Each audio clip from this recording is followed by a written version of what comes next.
Hola nuevamente a otro interesante video sobre costos. En las empresas que producen por proceso se utiliza una herramienta de costeo llamada unidad equivalente. Aquí te explico qué es la unidad equivalente, cuál es su utilidad y cómo se calcula. Bienvenido a mi canal, te habla el profe Lavín, entremos en materia.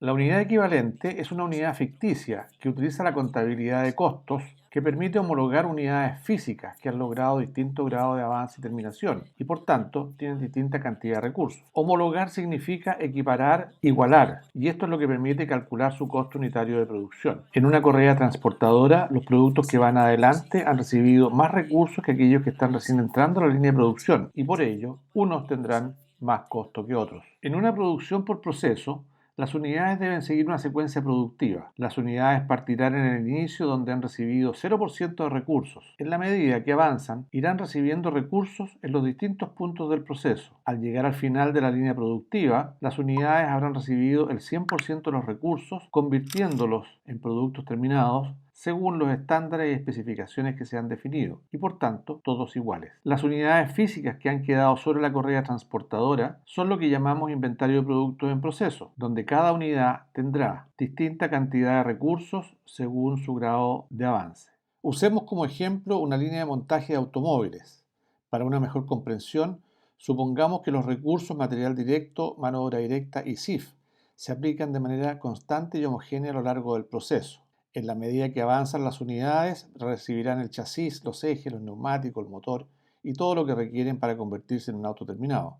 A este proceso, supongamos que entran dos unidades físicas, las cuales serán trabajadas en paralelo, una por el lado derecho y otra por el lado izquierdo de la línea de montaje. Comienzan las unidades a avanzar hasta el momento en que se produzca el cierre contable, y con ello la necesidad de determinar el costo de producción. En este caso, imaginemos que las unidades físicas han llegado al 50% de avance dentro de la línea de producción. El inventario de productos en proceso estará compuesto por dos unidades físicas, en que cada una de ellas tiene el 50% de los recursos de un auto, es decir, tenemos dos autos al 50% de avance que corresponden a una unidad equivalente. Dos unidades que equivalen a tener un auto terminado. Esto no guarda relación con que una de las unidades físicas corresponda a la mitad delantera del auto y la otra a la mitad trasera, de manera que podamos unirlas para lograr un auto terminado. Si bien esa imagen ayuda a entenderlo, la verdad es que no existe un auto físico. Solo existen recursos aportados que en su conjunto equivalen a tener un auto terminado. Veamos otro ejemplo.